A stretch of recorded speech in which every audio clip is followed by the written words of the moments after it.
Laisse-moi deviner. Il te manque? La nuit surtout? Ou peut-être même le matin quand tu te réveilles et que pendant 2 secondes, tu as oublié, et puis ça revient.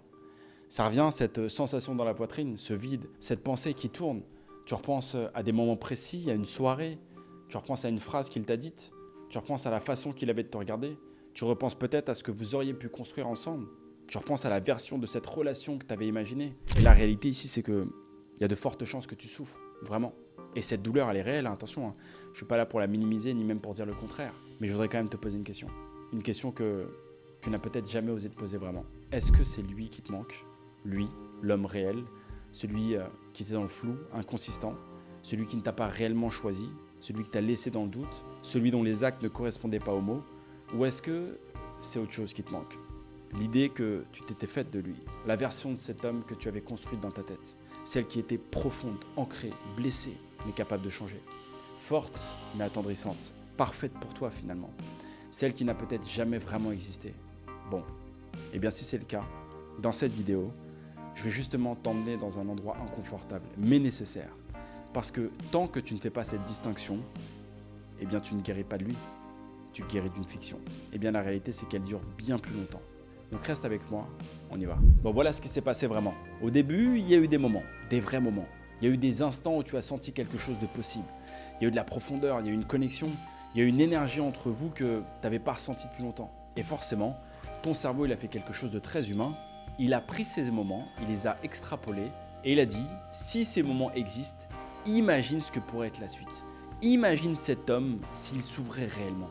Imagine cette relation si elle se construisait vraiment. Et forcément, tu as commencé à aimer cette version qu'il t'a peut-être laissé entrevoir par moments, juste assez pour que tu y crois, juste assez pour que ça devienne réel. Mais le problème, c'est que cette version, il ne l'a jamais vraiment habitée. C'est toi qui l'as construite. Avec ces moments de présence, et tu as été l'architecte d'un homme qui n'existait que dans la tête finalement. Et maintenant que c'est terminé, eh bien très certainement que tu pleures la perte d'une construction, mais pas d'une personne réelle. Voilà quelque chose de très précis et je voudrais vraiment que tu la regardes avec honnêteté. Mais ta douleur aujourd'hui, elle est intense, elle est profonde.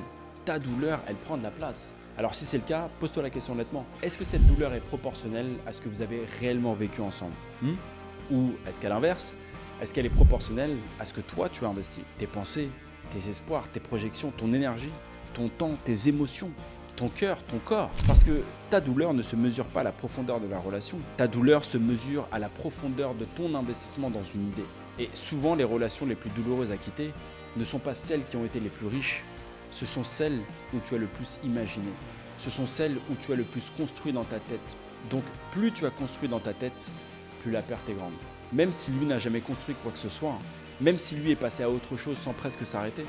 Et ça, c'est la réalité la plus douloureuse à accepter. C'est-à-dire que tu peux toi souffrir énormément de la perte de quelqu'un qui lui ne souffre presque pas de la tienne. Non pas parce que tu as moins de valeur, mais parce que toi, tu avais investi beaucoup plus dans quelque chose qui n'a jamais vraiment rejoint. Voilà un mécanisme psychologique que peu de gens comprennent, mais quand quelqu'un est dans ta vie, tu le vois tel qu'il est, avec ses contradictions, avec ses manques, avec ses moments de froideur, avec ses inconsistances également, ses incohérences aussi. Mais quand il part, ton cerveau il fait quelque chose de pervers.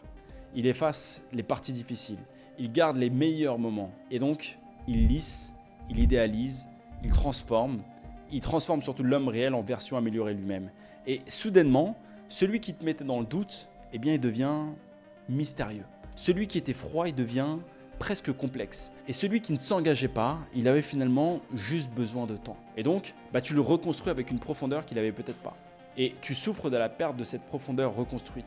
C'est pour ça justement qu'il y a de fortes chances que tu idéalises toujours plus après coup. Et c'est aussi pour ça que la nostalgie est toujours mensongère. La nostalgie, en réalité, ne te montre pas ce qui était. La nostalgie te montre ce que tu aurais voulu que ce soit. Et tant que tu confonds les deux, tu restes bloqué et tu ne peux pas avancer. Allez, soyons encore plus précis. En réalité, ce qui te fait le plus souffrir, c'est pas lui. Non. Ce qui te fait le plus souffrir ici, c'est tout ce que tu avais imaginé autour de lui. C'est ça. C'est les week-ends que vous auriez pu passer, c'est les voyages, c'est les fous rires, c'est les moments de complicité profonde, c'est la façon dont il aurait pu te regarder si ça avait fonctionné, c'est la vie que tu avais projetée finalement. Et cette vie-là, certes elle était belle, c'est vrai, tu avais mis du soin, de la chaleur, de l'espoir, de la couleur, mais la réalité c'est que tu n'as pas perdu un homme, tu as perdu un avenir imaginaire. Et le deuil d'un avenir imaginaire est l'un des deuils les plus complexes qui soient. Parce qu'il faut bien comprendre une chose, c'est qu'on ne peut pas faire le deuil de quelque chose qui n'a jamais existé de la même façon qu'on fait le deuil de quelque chose de réel. Ça n'a pas de début clair, mais ça n'a pas de fin claire non plus. Tu vois, ça flotte, ça revient souvent. Souvent déguisé en pensée pour lui.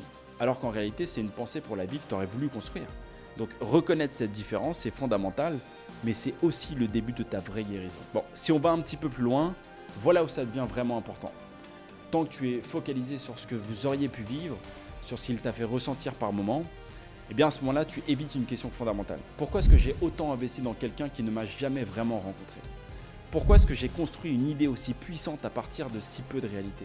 Et surtout, qu'est-ce que cette idée-là comblait en moi ? Quel besoin, quelle blessure, quel manque justement est-ce que je projetais sur cet homme ? Parce qu'en réalité, ce qu'on projette sur l'autre, c'est jamais vraiment l'autre. Ce qu'on projette sur l'autre, c'est toujours quelque chose qui vient de nous. Un besoin d'être vu, un besoin d'être choisi, un besoin d'être aimé d'une façon précise qu'on n'a peut-être pas reçu quelque part dans notre histoire. Et forcément, qu'est-ce qu'on fait ? Eh bien, on cherche quelqu'un, un homme en question pour combler ça. Et c'est inconscient, hein, mais on le projette sur le premier qui montre quelques signes correspondants. Et quand ça ne fonctionne pas, on souffre. Pas de lui, mais on souffre de ne pas encore avoir obtenu ce qu'on recherchait vraiment. Tu vois la différence ? Bon, maintenant, si tout ce que je viens de te dire, ça te parle, voilà comment je veux vraiment que tu ressortes de cette vidéo. Pas avec une technique de plus pour oublier plus vite, pas avec une liste non plus de choses à faire pour aller mieux, mais avec une question fondamentale.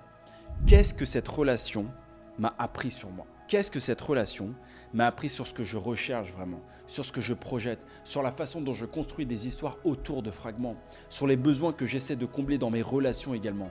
Parce que cette question-là, elle ne te ramène pas à lui. Cette question, elle te ramène toujours à toi. Et revenir à toi en réalité, c'est le seul mouvement qui compte vraiment. Pas pour oublier, mais pour comprendre, pour ne plus reproduire, pour qu'à la prochaine rencontre, tu vois l'homme réel.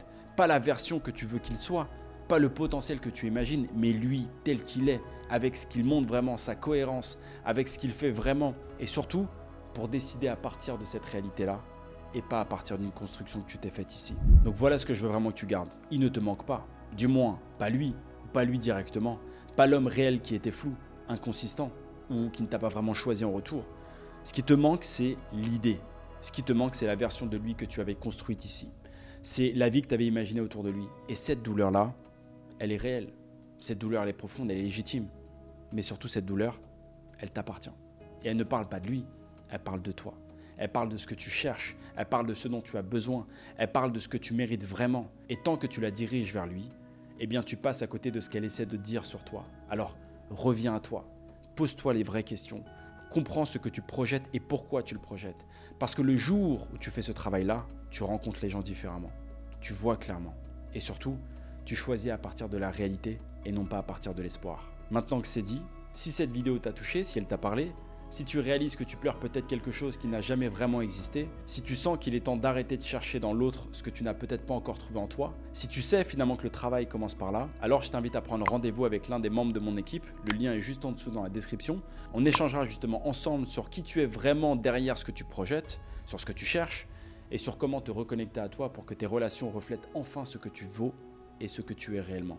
Parce que la relation que tu veux, elle commence toujours par la relation que tu es avec toi-même. Et ce chemin, il commence toujours par un clic, juste en dessous. Et rappelle-toi, c'est 100% ou rien. Sinon ça dégage.